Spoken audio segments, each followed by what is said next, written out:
Today is November 16th. Welcome to the Breakaway USA live show.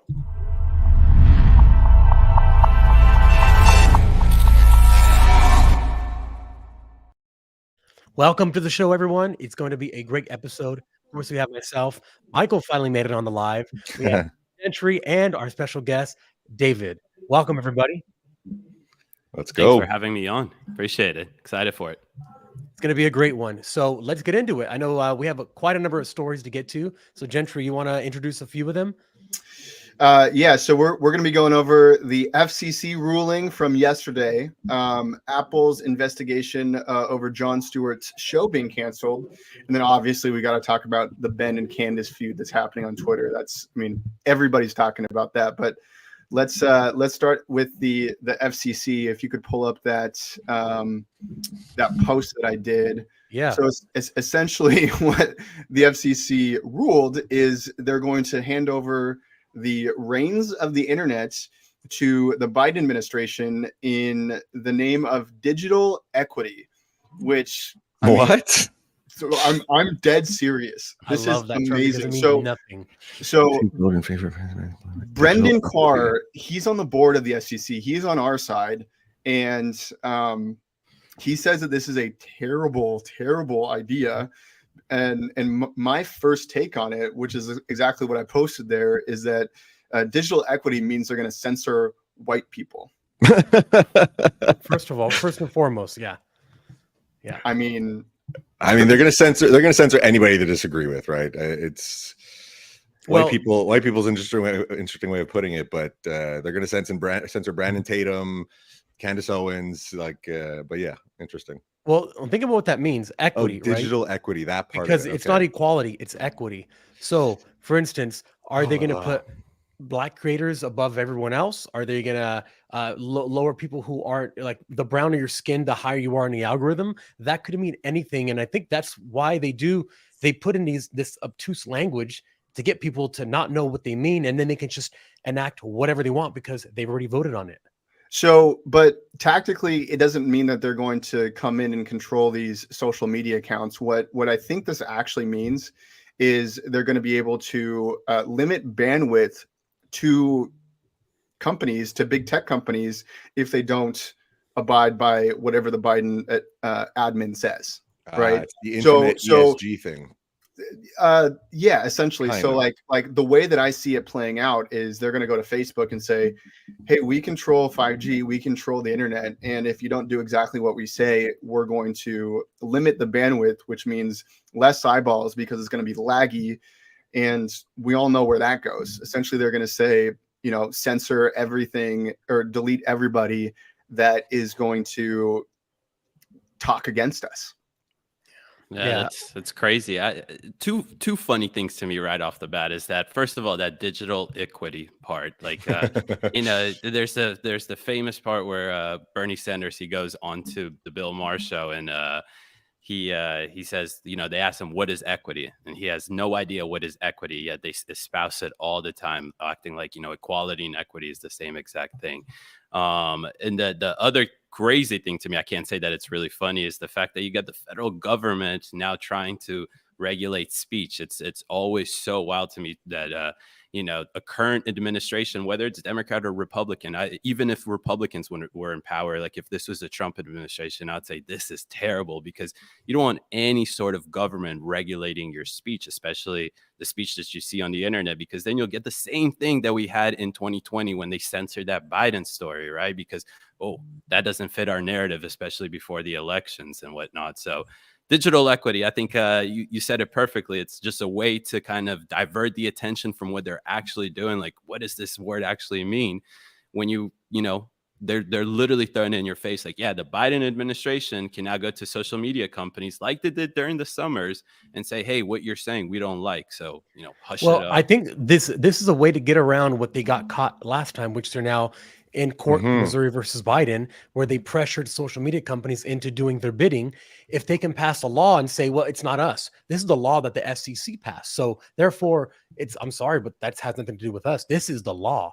And that's the way to get around that, to essentially enact these illegal things as a law or whatever the FCC wants them to do. Yeah, exactly. I think the crazy thing about that is that they're literally in court in it right now, like you said, with the Missouri versus Biden case, and I think it's up to the Supreme Court now, so they're waiting to rule in on it.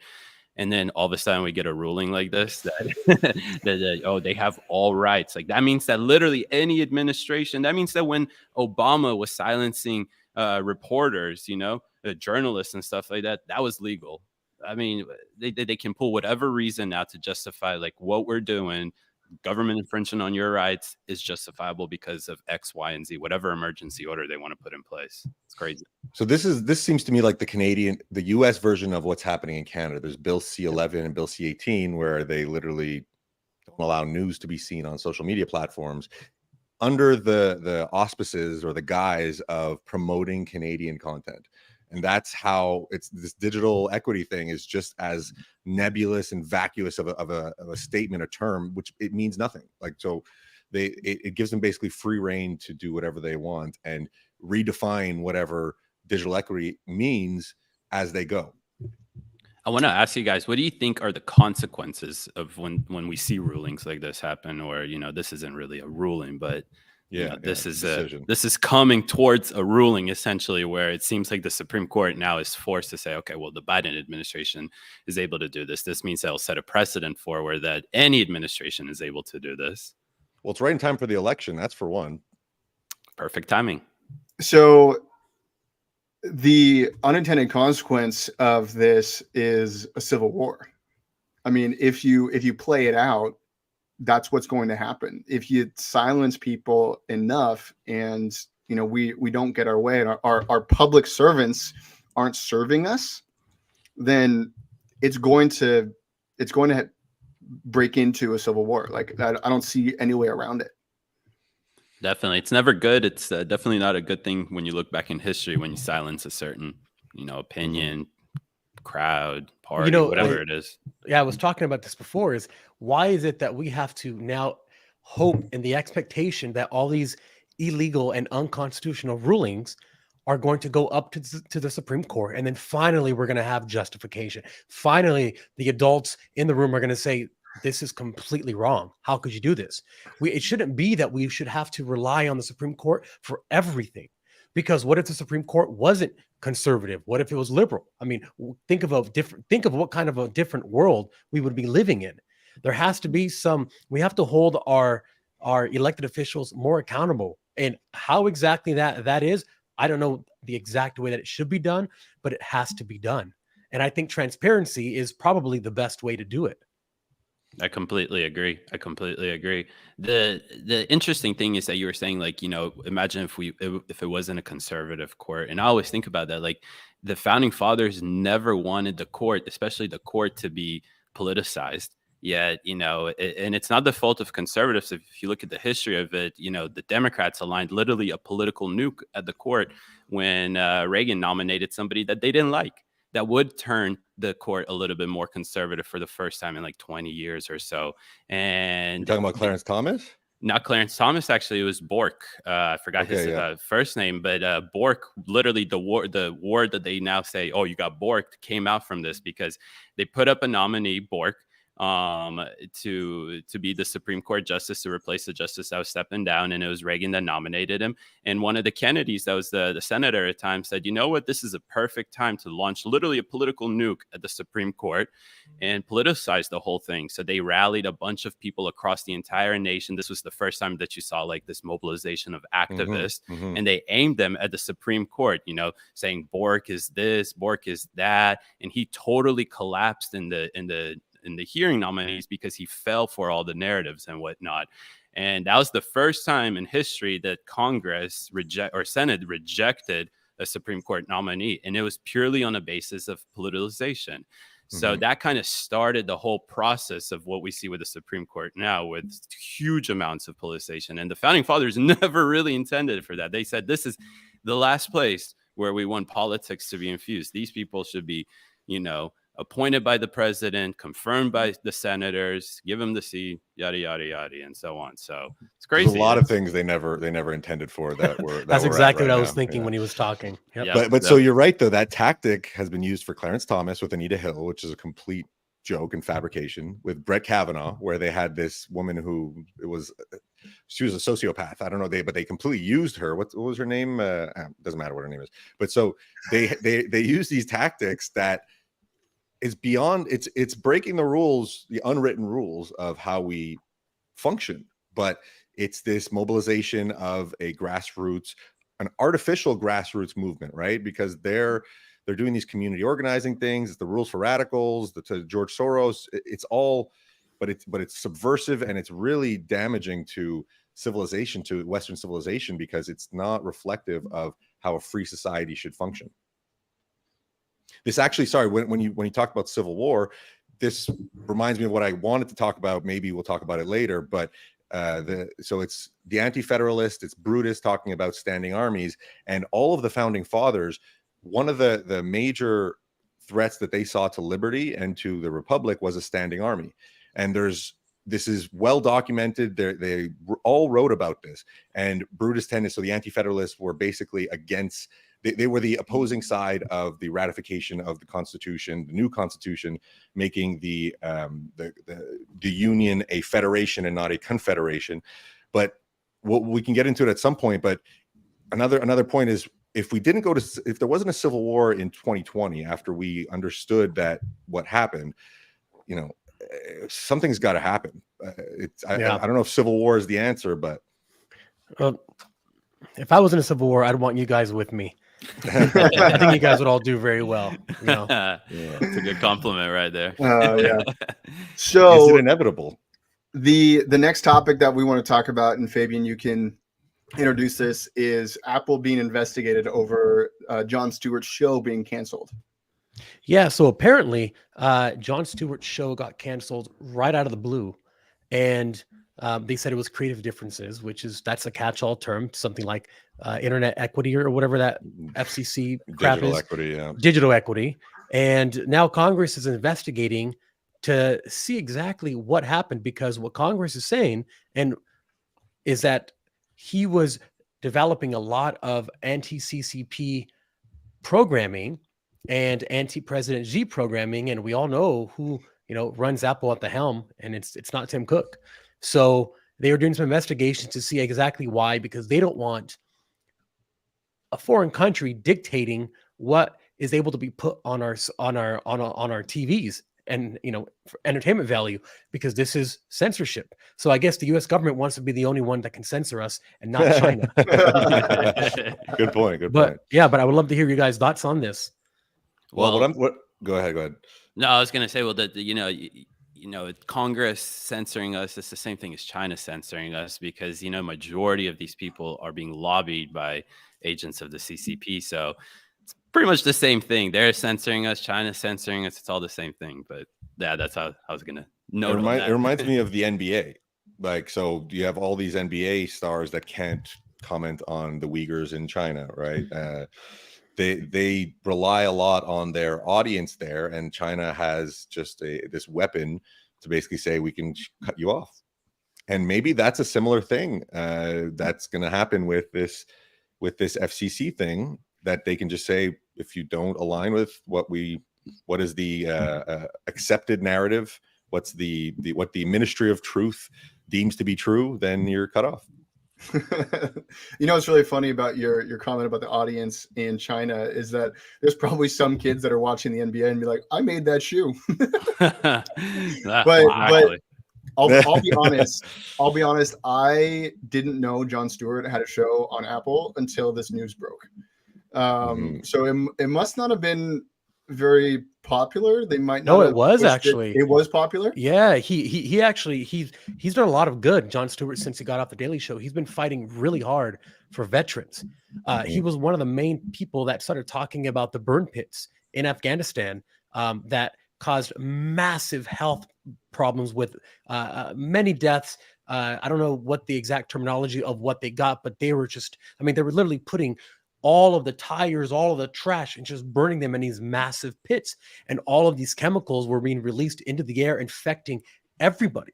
So not only do they have PTSD, but they have massive health problems, and they're not getting help because the VA would not accept that this was the cause of their problems, because they Wow. knew the amount of money that they would have to pay out. Jon Stewart latched himself onto that topic, even again pushing it, went on Congress, called everybody out for saying, yeah, you say you're Republican and you're not even helping the veterans. Come on, like, what the hell are you?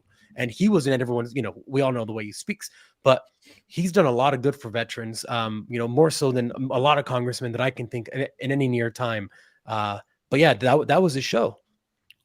Wow. And it got canceled. Like Yeah, that. It to me, it's interesting. It's twofold. You got the first thing that it's Apple just being able to deplatform you. It's kind of crazy, but then again, you do sign up to be able to platform your content on these apps. So I guess that's one consequence of relying on certain platforms to host your views and whatnot, which I hate that it has to be like that, but until we kind of figure out something new, it'll be like that. And the other thing too is that it seems like that he was exposing, the military complex, right? And every time you go against the narrative, every time you go, you're sounding anti-war, you're raising these points. Maybe even not China, who has obviously a lot of influence on Apple, wants to censor you, but it could be congressional leaders here, like, hey, tapping on Apple, saying, hey, we do this for you guys, so it's time for you guys to do this before the word really gets spread out, and we have to hold committee hearings and have to, extend more benefits to veterans and whatnot. So that's my opinion about it, just by first looking at it. Yeah, behind the scenes stuff. Mm-hmm. Yeah. From a larger sense, it seems like a lot of these guys that were pushing the leftist agenda, they're now getting out from like under the yoke of whatever network they were at. And now they can speak their mind. And now they're getting cannibalized by the left that they were trying to protect the entire time. Well, and the thing with Apple is, if you're going to hire Jon Stewart, you know where you're getting yourself into. You know what kind of firebrand politics that he brings to the table. You also know what kind of pull and what kind of a celebrity that he is. So as an Apple executive in whatever division hired him, they should have known, like, he wants to do whatever he wants to do. And I'm sure Jon Stewart didn't move forward without saying, I have full creative control. So imagine Jon Stewart when they're like, oh, yeah, except you have full creative control, except for this. We can cut you off anytime, though. It's the same thing that happened with Dave Chappelle when he went to Africa, right? He wanted full creative control. And they said, well, you know what? You're getting really, really famous now, so we're going to have a team come in and just make sure everything you're saying is okay. He said, nope, walked away from $100 million, went to Africa. They started publishing stories about how he's addicted to crack cocaine and all this crazy stuff. And he says, he goes, I saw the newspaper and I'm in Africa relaxing, trying to stay off social media and the news. And apparently I'm doing crack in Africa. so it just shows you how bad the entertainment industry is.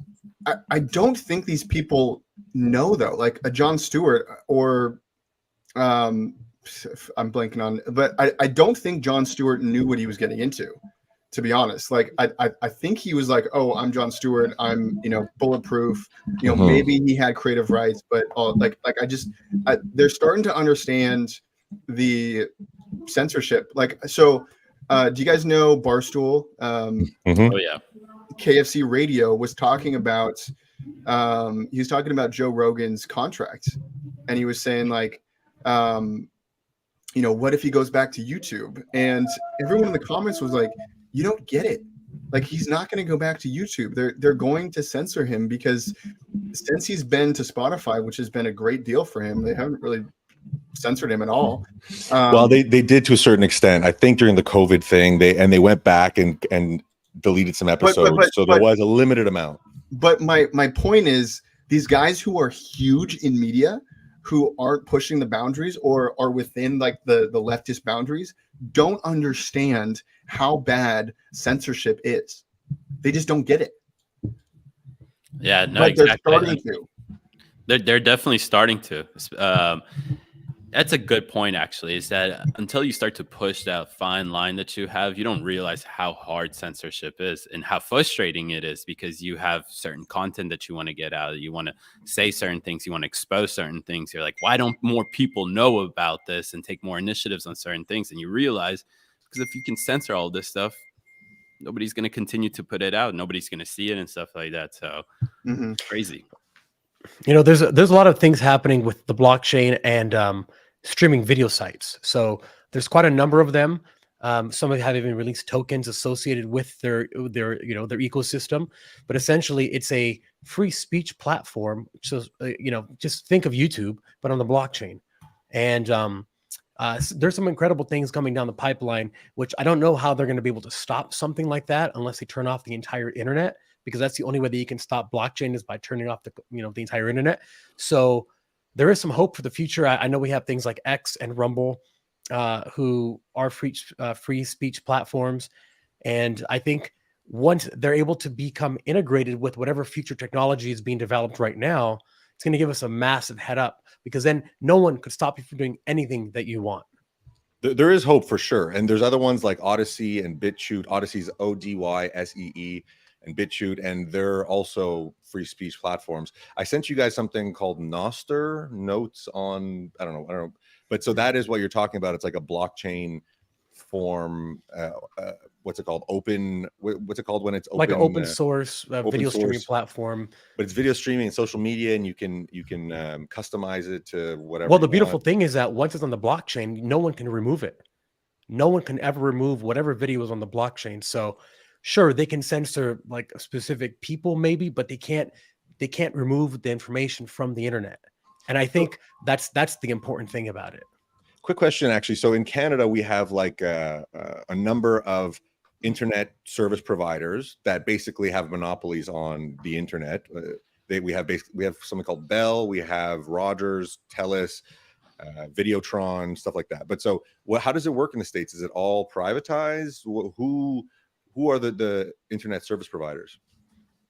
Yeah, so because it's going to be those are the ones that would be affected. Like Comcast is a big one. It's privatized, sort of. We have like AT&T, right? Well, I mean, I don't know that a lot of people use them for like home internet, though, right? That's but true. So the way that it works in Washington State, I don't know if it works like this anywhere else, but they basically get a monopoly on the area. So you can only use one service provider per area, and I don't know why they have it set up like that. But they also have the infrastructure. It takes a while to set up the infrastructure for it, like have the fiber optic cables and. Yeah. So here are the largest internet providers in the U.S.: AT&T, Verizon, Xfinity, Cox, Spectrum, Mediacom, and Astound Broadband.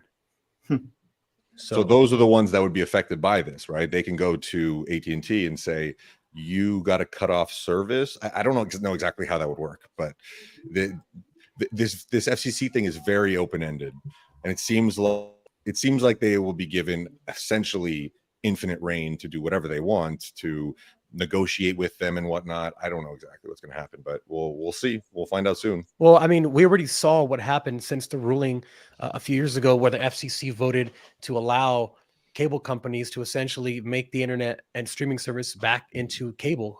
So remember how, essentially everything was on one platform, and then now everything, you have to buy 18 different subscriptions to see what you want. That was in part due to the FCC ruling. I forget how many years ago it was now, but even that was exposed as a complete sham, because all the people who voted on it, who were on the FCC, most of them either worked or now work for those big media companies that they helped. And imagine how fat that check that they're getting is. Wow. That's the service providers and the media companies. These guys arguably are just as big, if not bigger, than Big Pharma. So these guys pull a lot of weight. And it reminds me of the 5G conversation, which you shouldn't even be talking about. But so there's no question that there are health concerns when it comes to different electromagnetic frequencies. We know that X-rays, if you stand in front of X-rays for too long, that's going to damage your cell. That's ionizing radiation. 5G works on microwaves. It's not ionizing radiation, but you can picture if you put a rat in the microwave, if you turn the microwave on, it's not going to do so well, right? But so there's questions around 5G, and that topic was completely censored. Not there was some conspiracy stuff with it causing whatever, but you can't even question the health impacts of it, and that is something that is definitely them pushing for. Well, I mean, the entire reason why a microwave works, to get into the science of it, is that it vibrates the water molecule. That's why when you have things that are really, cold, it takes a while because it's hard for it to penetrate, because it can only penetrate so much. And you can actually do an experiment on how long the waves of those microwaves are by putting a marshmallow inside of it. Anyway, I don't want to get into the Wow. experiment, but it's pretty incredible, and I've done it, and you can measure it.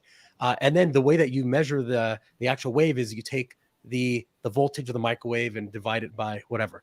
Anyway, That's for our science episode. We'll talk that's about for the that. science. Dude, I'm If- really tall, and that went right over my head. If you have kind of a wave that can break, that's longer, or that can break through your skin, technically it can get inside of your body and start vibrating things that causes heat, and heat causes There's things no to question. There's no question that it goes. We're surrounded by an electromagnetic field of spectrum that is artificial, and there's no question that it affects us. There's no question that it's very hard to quantify and qualify because it's invisible. We can't imagine really how toxic our environment is on an electromagnetic frequency level.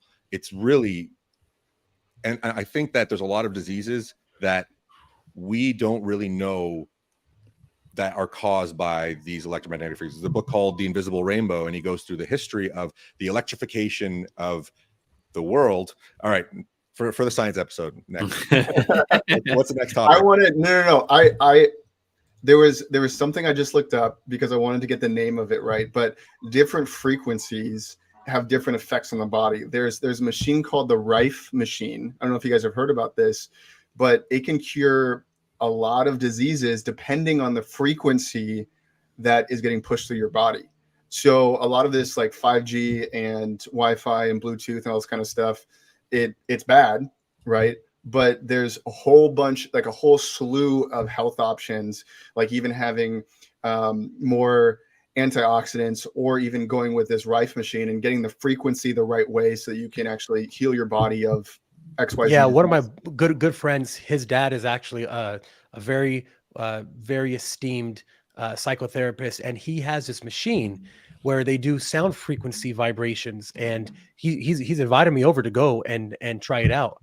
But he says that it really helps anxiety with a tons of different things, and they basically stick these electrodes under your head, and they measure your brain waves, and then they impact those brain waves with other waves that cancel them out, because that's all waves do is, when you have opposite troughs and peaks, then it can cancel each other out.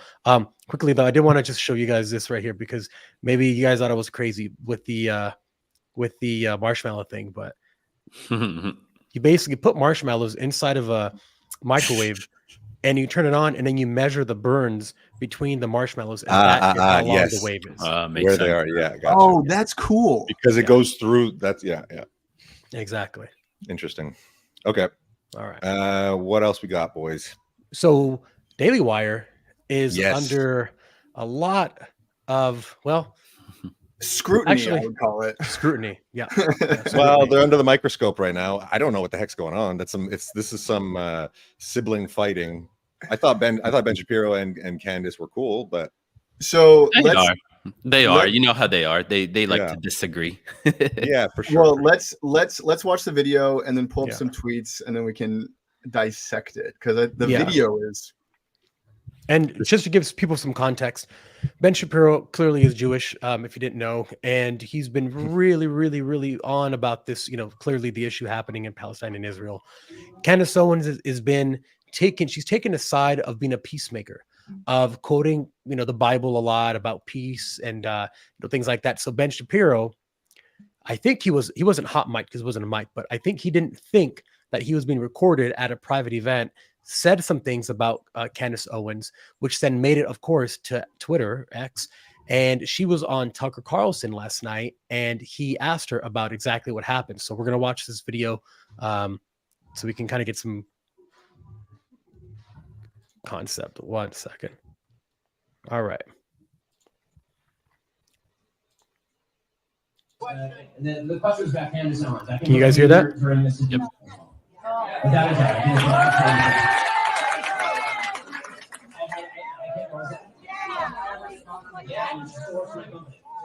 mean, I think she's been absolutely disgraceful. I think that her faux sophistication on these particular issues has been ridiculous. It's not faux sophistication, it's ridiculous. Everybody can see the moves that she's making and the things that she's saying, and I find them disreputable.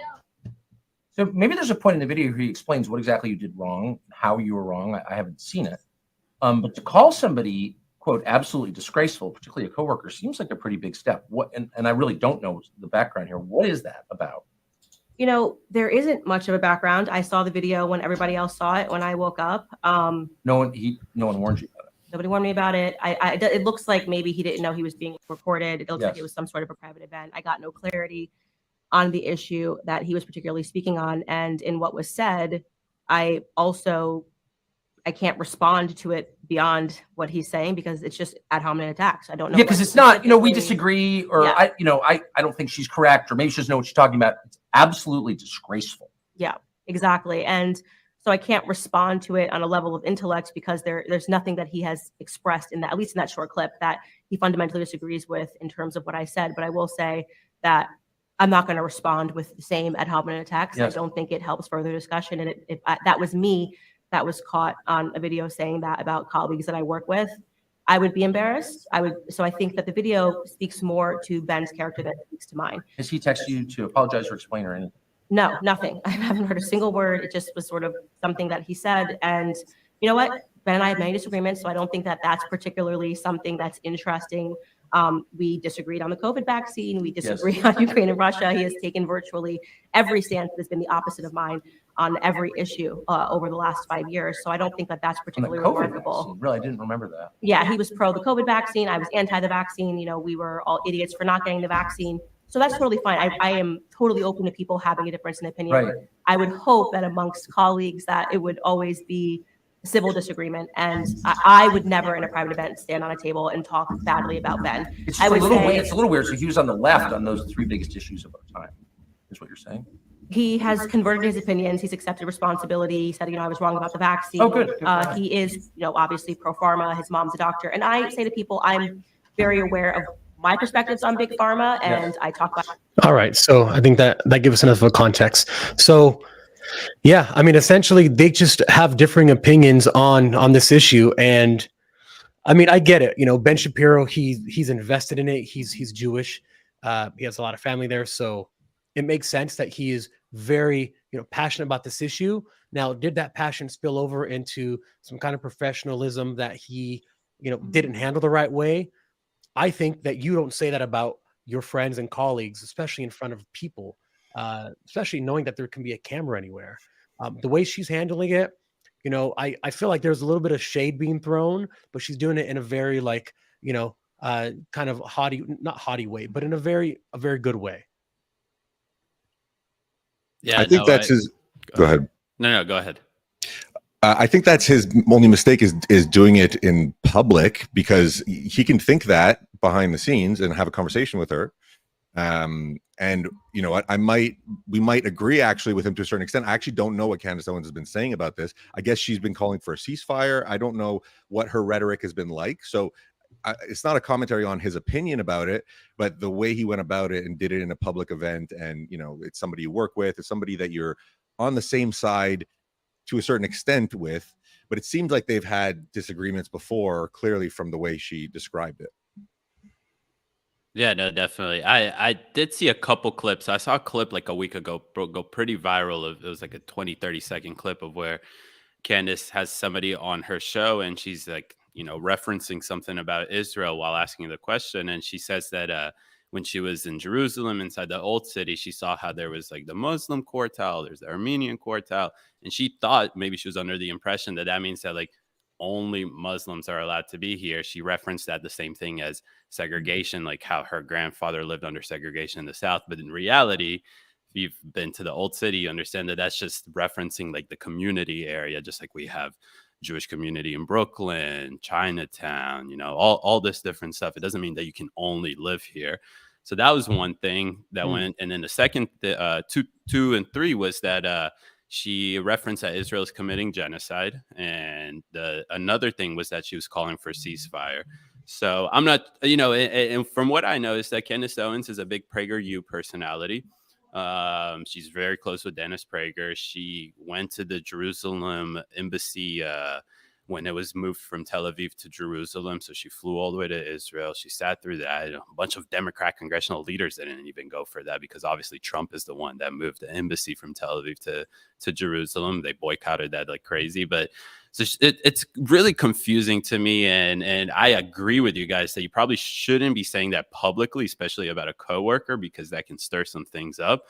But I'm sure that that'll make up for a really good little episode that they're gonna have together, hashing it out probably because they I've seen the Daily Wire disagree about a bunch of things like they obviously disagree about the Russia and the Ukraine war. They disagreed about the vaccines. They disagreed about Barbie, and Brett Cooper and Ben Shapiro made a good episode about it. So it's interesting, and I'm kind of curious why Candace would be making certain statements like this. I know she's really close to Kanye West. We saw that like 6 months ago, a year ago, whatever it was, right? And he kind of took this rhetoric on of like, these people control the whole world, everything around us. So so she's really close with him. She's very close to PragerU, so it's very confusing, and I don't know. I'm not. Well, check out this tweet really quick. I'm going to put this on the screen because this is what Ben Shapiro said yesterday, which really drew him a lot of hate. Again, I don't know why he's doing this publicly. She said herself he hasn't messaged her or texted her about anything yet. So this is just very confusing. There's an aspect of no press is bad press. What's the saying? There's no such thing as bad press. Yeah. So this infighting is definitely kind of entertaining and arouses discussion. Yeah. So he tweeted 22.3 million views. Candace, if you feel that taking money from the Daily Wire somehow comes between you and God, by all means, quit. What did she say there? She posted a tweet on the 14th, so 2 days ago. It said, "Blessed are the peacemakers, for they shall be called the children of God. Blessed are they which are persecuted for righteousness' sake, for theirs is the kingdom of heaven. Blessed are ye which men shall revile you and persecute you, and shall say all manner of evil thing against." So she essentially posted a tweet, and then her reply to Ben Shapiro was, and I don't know if I can find it, but essentially it said, "There's a comment right there on that one." Go But back I think to it. that wasn't Candace. Yeah, that's the wrong. Oh, sorry, that's Cernovich. Never mind. Here we go. Oh, she said, "You have been acting unprofessional and emotionally unhinged for weeks now, and we have all had to sit back and allow it, and have all tried to exercise exceeding understanding for our raw emotion. But you cross a certain line when you come for scripture and read yourself into it. I will not tolerate it." Okay, well, that's a little ridiculous on her part. I mean, like she's making it about herself.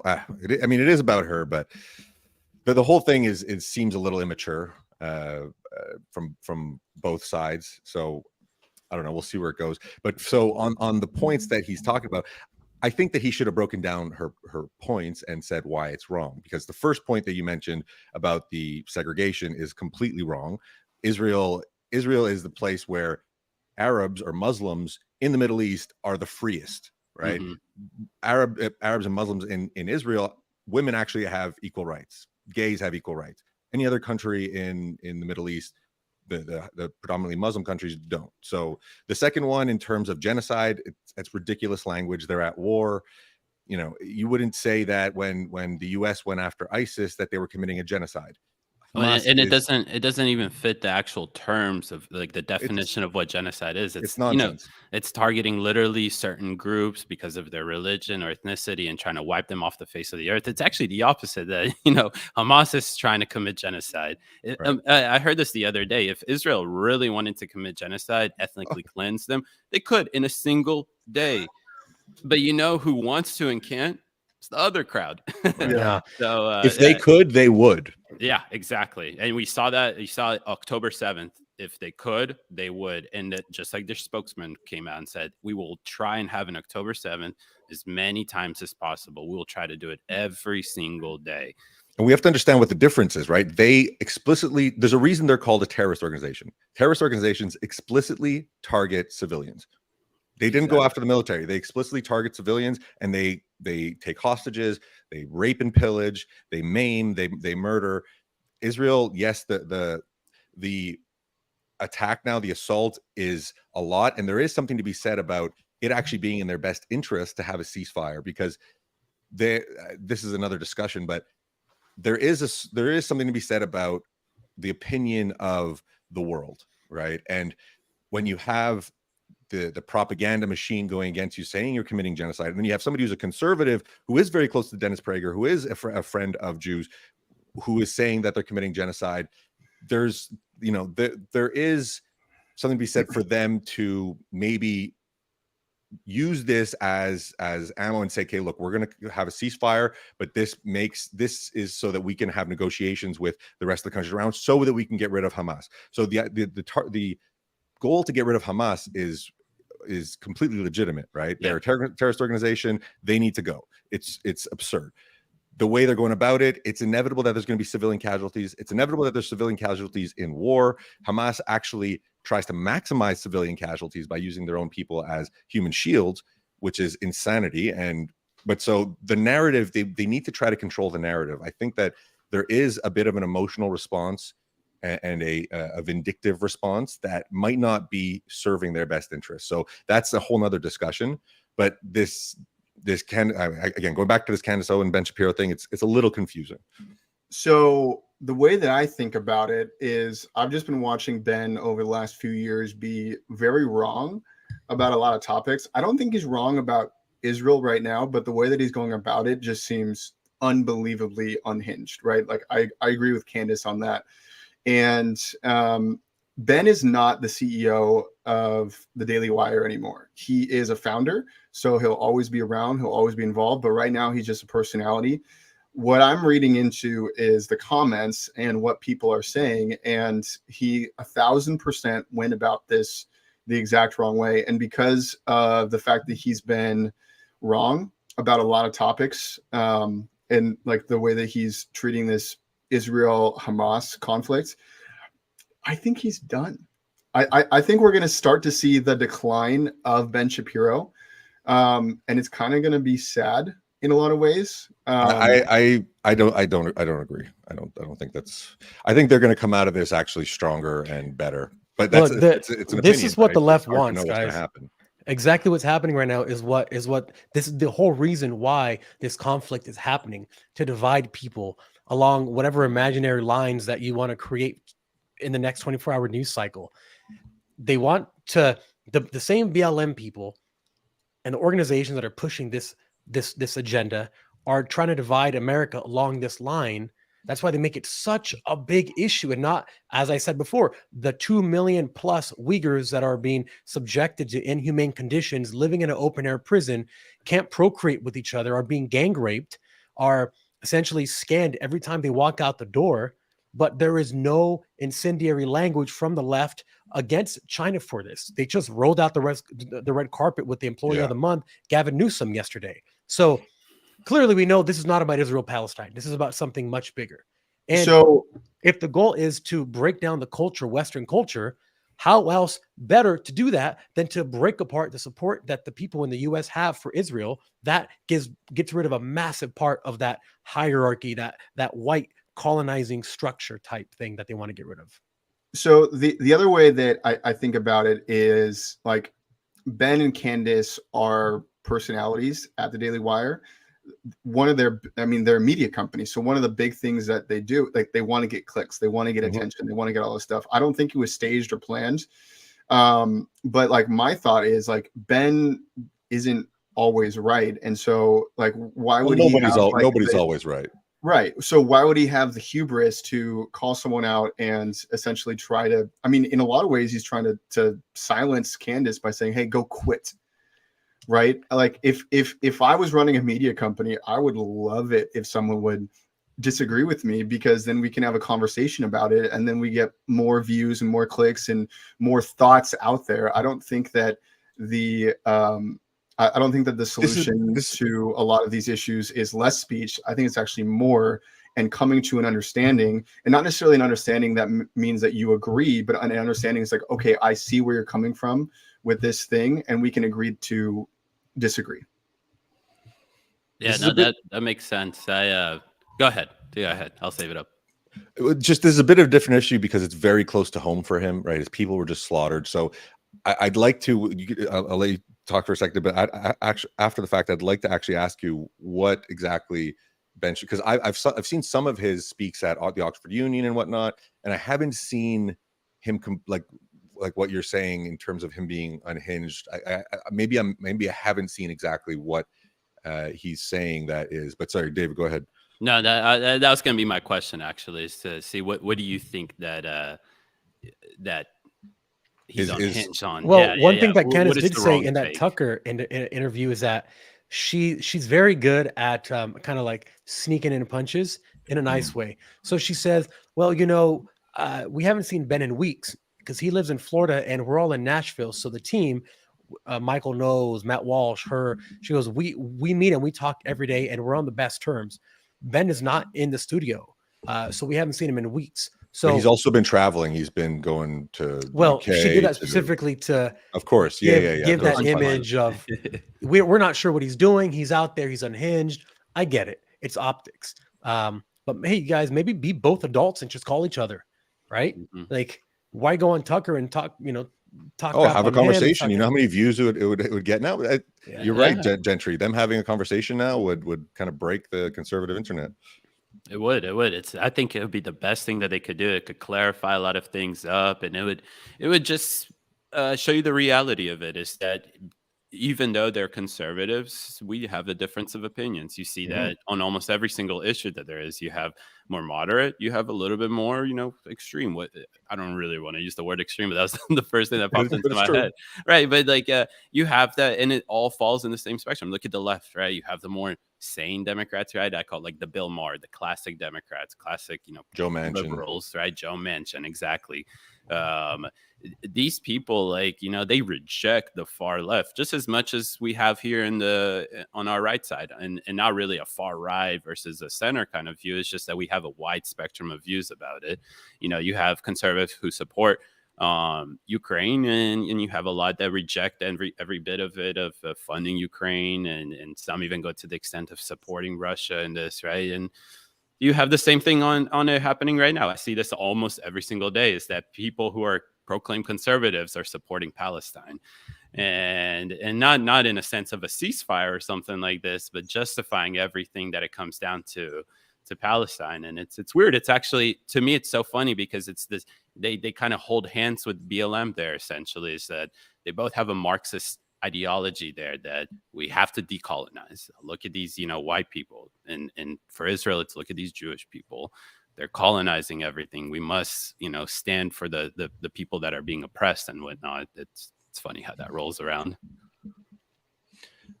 So the commentary on the ceasefire, that is something that is definitely needs to be discussed, because there is an opinion there to be had. It's anytime there's a war, there's definitely an opinion to tactic, right? To the ultimate goal of getting rid of Hamas. I think Candace probably agrees that Hamas probably needs to gotten rid of. I think that she's a bit ignorant of the history of the region just by her some of the comments that I've heard her say.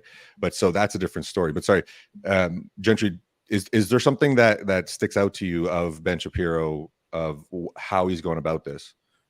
So I don't think his message is wrong, to be honest. Like, I pretty much agree with him on all of his points, that we should wipe out Hamas and really take a good look at the Palestinian people, right? It kind of goes back to the age-old question: would you kill baby Hitler? Which is a hard question to answer. Interesting. But I think that the way he's going about it and the tone is not like the Ben that we've seen in the past. It's not composed. It's not. I got you. He's more getting emotional. really, really fired up, and I don't. I mean, I think most people would agree with that. So there's something that happened yesterday. Clearly, we know President Xi was here in California for the summit, and I was reading a few articles today how the Chinese media. Well, first of all, according to the media, the trip went exceedingly well, like even better than they had imagined. Right now, what that actually means, no idea. So, I mean, it probably means he got everything he wanted. So we know that his real estate, companies are just essentially defaulting. I think there was a $175 billion is what Whose they real can't estate meet companies? Oh, in China. in China. Yeah, Uh-huh, uh-huh. the Yeah, this entire is a real long estate time development coming. industry. Yeah, long time Kyle coming. Bass has been talking about this for a long time, that they're just in the hole. They keep propping it up by Yeah. doing. I don't know how they're propping it up, but Well, they're kicking the building can down the these road. cities that are empty, and then they're tearing them down and doing it again. They're putting Yeah. the people to work in you know, What it's I a meant is completely that communist country. they don't have the money to pay for all this stuff. So we've been talking about their collapse for almost 2 years, maybe almost 3 years now. Mhm. And they keep kicking the can down the road. I don't know how they're doing it finance wise, but so the media now that has been painting the US as using China, being so bad for China, this is the Chinese media, is now apparently singing praises and saying this is such a good thing. We need to work, be bipartisan with the US, and we need to be friends with them more. And this kind of goes back to what I was talking about last week before Z came here, that if the goal is to have the rock star of the left, Gavin Newsom, be the guy that finally mends fences and start bringing Chinese type of culture here. Well, not the good culture, but the bad culture with the social credit scores and all that. This is a perfect beginning to that horrible relationship, especially if Newsom wants to run for president. Well, they got their Manchurian candidate, that's for sure. So time to get closer to America. You know, when Trump was in office, they had all these trade wars and maybe to go into a little bit of conspiracies. I don't know how true this is, right? But we were kind of I forgot exactly what we did this in response to, but it seemed like we kind of unleashed a little bit of water, kind of from this is a little bit too much conspiracy, but apparently we flooded a little bit of their farmlands, right? If you looked at China in like 2019, a lot of their farmlands, a lot of their agricultural was flooded, right? And there was kind of like a dam or something that They had a broke massive apart. dam that they didn't build right. Yeah, Okay, the there world's you go. largest dam. There you go. And it seems like we've been in this kind of war with Mhm. China. It's a bit of a kind Cold War. A little Cold War, right? They may unleash something on us, right? That kind of impacted our elections here and our whole 2020, right? Who knows, right? That might have been in response to us flooding their agriculture. But again, I don't even believe in that, but I read about that. Anyways, we've been in trade wars with China for a while, right? And now we get Biden in office, and suddenly, you know, China wants to be our friend again. This is our quote unquote our biggest foreign adversary, and now they're saying, oh, you know, maybe we should extend the relationships because look how well we can work with Democrats. We don't trust these Republicans, but look at these Democrats. Look at Gavin Newsom, look at Biden. This went exceedingly well, like you said. So it's kind of interesting. Well, when you have China starting BRICS, when you have China is now refusing to buy our debt, when you have China who makes I think something like 20% of everything that we use or more. A lot of our medicine. Most of our medicine and medical supplies, and their economy is faltering, not even stagnating, but faltering, and so is ours. What do you do when you have two of the biggest players that are both injured? You try to help each other just to put on the show for a little longer, right? You have Michael Jordan against Kobe Bryant in the finals.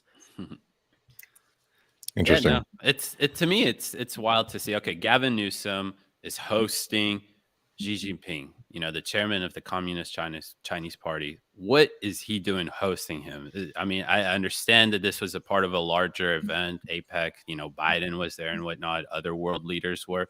But what is Gavin Newsom supposed to be doing here? It's like very weird. I think about it. If like it was hosted here in Atlanta, that means that my Governor Kemp, would just accept them. You know, clean the streets, even though our streets are a lot better than they are in San Francisco.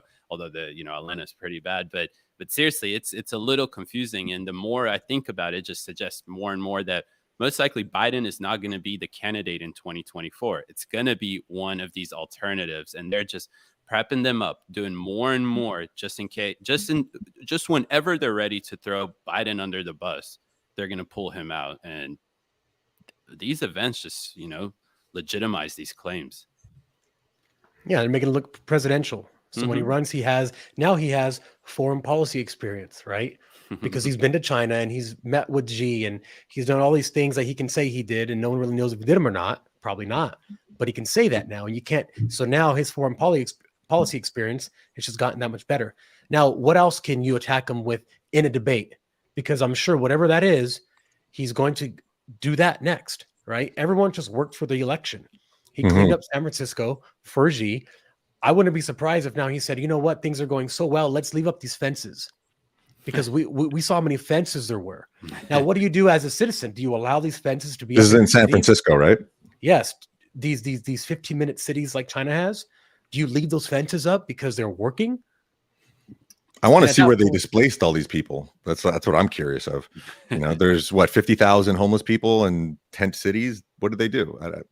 Who knows? Same thing they did for the Olympics here in Atlanta. They bust them out to a little town outside of here. Right. Okay. Yeah, Exactly. yeah, they got. Yeah, that's what we spoke about yesterday. Is they probably sent them to a little vacation in some luxury hotel with taxpayer dollars. You know. Yeah, yeah. The thing is that you Mm. can't really send them, to these rural cities because it's not the fault of the rural cities, right? It's we can get into like these Yeah. long Yeah. It's the discussions of sanctuary it. city stuff. It's right? the sanctuary cities, right? It's all these social programs that just put people in the same rat race that they've always been in. They never get out of it. No support out of it. Sanctuary cities with higher crimes and all this stuff. So, what are you going to do? Put all these, are you going to conservatives that live in these rural areas? They're not the ones that wanting open borders, right? So you're not going to send illegal immigrants to these rural areas, right? Same thing with the homelessness and the dirtiness and everything like that. Don't throw it onto the rural areas. But it's interesting to see Eric Adams, for example, talking the way he's being frantic now with the illegal immigration thing, and it potentially bankrupting New York City if they continue with this. It's interesting to see their change of tune when it affects them. Well, do you know why he had to change a tune? This is really interesting. So he went on a media rampage, right? And it was just like, we're going to like destroy New York City with all this kind of stuff, right? And then he went to the White House to go meet with Biden. He had like a meeting, and the meeting got canceled. He went back to New York, and then one of his top donors got raided by the FBI. They took all of his cell phones, and he turned around and went back to New York. Canceled his Exactly. trip. Oh, they're going That's after him the for this story. stuff. That's the story. Oh, It's wow. open. It's so in your face now. It's like if you don't comply with administrative state, you go against it. You can be their biggest champion, but the second that you go against them, they'll unleash all of their political weaponization. They'll get the And went a little FBI bit after to the you. right. Yeah, he Everything. went a little bit to the right, and then he got. I You got mean, smashed. You got No, you and got- what's crazy is a few months ago, I made 2 videos on Eric Adams. The first was that he was saying we need to get rid of 30% of we need to cut meat consumption 30%. He literally got in a press conference, and he had the head of, I guess, hospitals of New York saying that we're going to remove all meat options in New York. So if you want meat, it's not on the menu. You have to eat plant-based food. The second thing he did, this is like 2 weeks later, is that he also said that New York pizza is contributing to climate change because of the clay ovens and things like that. So that was just stupid. People are so dumb. The second yeah, thing he big did talking points. is that he said he wants to pay people to house illegal immigrants in their homes. He said if New Yorkers have an extra bedroom, then he wants to put the illegal immigrants in the homes with them. Yeah, let's see him do that first. That's You know why? Because it's going to cost taxpayers $1 billion a year to put them in hotels. and they can increase the prices of the rent when They're the gonna be government's bankrupt in going to no pay the time. bill. right. Wow. Yeah. It's So funny. then to when- me, And it's- there's it's- inflation of properties. well, it's and then when all pretty the political hypocrisy, Yeah. when all the illegal immigrants actually got there, he changed his tune real quick, and then he got a slap on the wrist. Mhm. So, or a spanking, depending on what platform you're on. Right. Yeah. But I we're mean, seeing no, on the left too. Yeah, they're eating their own. They always do, But- right? If you go against the grain. yeah, to be fair, I didn't like him.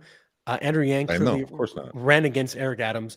And I go, this guy, Eric Adams, he's such a sham. He's saying whatever he wants just to get elected. He was a president of a borough. I don't know which borough, but one of them. Oh, he's And, handpicked, man. He's this is not a fluke. He was handpicked. Just No, like he every had the other- entire every other one of Democratic them. establishment behind him for sure. Because Andrew Yang got stiffed on that. He got stiffed. But It makes sense, when you look at the Democrats, like the senators, they constantly vote all 50 of them together. Maybe sometime 52, how many ever of them it was. Maybe except like Joe Manchin and Sinema, right? They break away. It's like it seems like there's some kind of behind the scene power that forces all of them to always be a pack, because on the right you don't have that, which I like personally. I know that gets in the way of a lot of things. That's like we fumble the ball a lot when we get the power, always like have both chambers, can't do anything done because we disagree on stuff. But I like that because it shows you the reality of it. Like, look, you don't really have too much behind the scenes being controlled of Republicans. They're constantly disagreeing about things. They're not scared to vote against each other. I like it. I don't like it, but at least it shows me that, they're it's great. Thinking what they're doing. Yeah. You have, I mean, the fact that you have people like, Matt Gaetz, Marjorie Taylor Greene, Lauren Boebert, Byron Donalds. What's the other guy's name? And they don't even all agree. I'll put them all together. They're real right? people. They're real people. And MTG, Matt Gaetz, they fight with each other. They fought about each other with one bill, the other bill, with the House Speaker stuff, right? Everything. So right. So I like that. Check this out, guys. Just released, literally breaking news, 15 minutes ago. Biden kind of gives Newsom the nomination for president, or sorry, right? The nod yes, I to saw be that. president. Yeah. Whoa! So let me. What did he say? Yeah. So let me bring this up on screen here. Like he's because going after the job that I want, or something. It's pretty interesting. Yeah. So actually, I'm showing the wrong screen. But what he said was, "I want to introduce this guy," which Gavin Newsom. I'm particularly grateful. Sorry, that's the wrong one. I want to talk about Gavin Newsom. Biden said Wednesday during a reception for the APEC leaders. I want to thank him. He's been one hell of a governor. And as a matter of fact, he can be anything he wants. He can have the job I'm looking for. Boom. First of all, I'm sure there were a bunch of stutters and random words that got taken out of that. So, Oh, some made up words for sure. Yeah. Well, yeah, I'm trying to pull one together. I can't even try to do it. I mean, is this just like a Bidenism, or is this like actually real? Good point. Because True. he does say a lot of really dumb stuff all the time. Well, apparently he was standing above the smoldering metal at 9/11 the day after. Remember looking down? I don't know if you heard that speech where he wasn't there. They have video of him. He was in the Senate talking about something, but he told a group of, I think at a rally or a press conference, he says, "I remember I was there. I was standing on top of that metal, looking down at the burning smolders into that pit." And they put video literally of him the day after 9/11 in the Senate talking. So he likes to lie a lot. There's always that great video of him talking about like how he went to this school. And he was the top of his class and everything like that. And he gets absolutely destroyed. The thing is, I was going to say, I'm sure that worked for so long because you couldn't vet it. Right. But now it's so easy to vet it. But they did vet it at that time too. This was like in the 80s when he first ran for the first time, maybe like early 90s. It was on the what channel? It was. This was a random like interview. He's talking to some guy and says something about like, let's see each other. It was on C-SPAN. He says weird stuff, man. Yes, exactly. That's the one. Yeah. The interesting thing about Biden is that now he's got dementia. Clearly, he clearly has declining mental capacities. But he's always been a dummy. There's not one like this guy's been in government for 40 years. There's not one video that you can show me where he says something that is inspiring, intellectually interesting, philosophical, nothing. He's a complete tool. He's somebody that's been handpicked over the years too, right? There's how we have these people in office. So I was looking at the Anti-Federalist Papers and how the founding fathers, had the Constitutional Convention and debated over these things. These people were students of history, and these people, every other sentence they said, every speech they gave was memorable throughout history and will last for generations and generations. Our politicians today they're just tools, right? The real people that are making decisions are behind the scenes, and it's not them. Yeah, exactly. It's a banana republic right now. Perfect reflection of this new generation. It almost feels like these young people, I'm young, so I can't say that, but these students, 18, 21, they just 15, 16, they're not the ones making the decisions. It's like these TikTok algorithms start to take them over, control them, and Right. It's not indoctrinate very them. organic, right? Yeah, it's crazy. So I'd say it's a perfect reflection of this new generation. Biden perfectly represents these 15, 16, 17, 18-year-olds. It's true. And that's On who that- he likes. Oh Yeah. my god. Yeah. No, he likes them younger, but He likes them younger, What He a likes to smell weirdo, their hair. man. It's guys. It's just he likes the smell of their hair and their shoulders and their necks. Oh yes. He's just- He that's just all likes it is. shampoo. We should ship Biden some shampoo. He likes children's shampoo. That's what You it know, is. you know what's interesting is it's actually very impressive how they can prop this guy up, because this guy has everything wrong with him. This guy has pedophilic moments on camera over the years. His son is a crackhead. There's evidence that he's taken money from foreign dictators and foreign governments as bribes for pay for play. He is an idiot. He has dementia, and still they prop him up. Imagine what they're going to do with Newsom. Well, that's one thing that when Fetterman was getting pushed, in my head, and I said this out Mind-blowing. loud in a video, I said they are doing this specifically. They are pushing him specifically because they want to degrade the kind of candidate that will vote for in the future. Now, did they know before that we did that Biden was on such a steep cliff downhill? I don't know. Yeah, But what he I was think- already there, man. Is that we used to have very, very high standards for our politicians, which we don't anymore. We allow essentially anything to get elected because they have so much money and so many Oh, ad it's a buys. popularity contest now, and it's a contest of who has the most funding behind them. So exactly. So if you're going to vote for this guy, in elected office who had a stroke, who can't speak, and the other thing is he Well, he went against disgraces- Dr. Oz too, who is Well, he disgraces Congress by wearing a sweater when he's in Congress, like voting. Every single thing about him is made to diminish the. I mean, there's no way the that he won office that he election, holds. right? There's no way he won that election legitimately. Come on. Well, now the funniest thing too is that he's getting so much heat now from his own constituents, from his own party and whatnot, because he's standing with Israel. How dare he?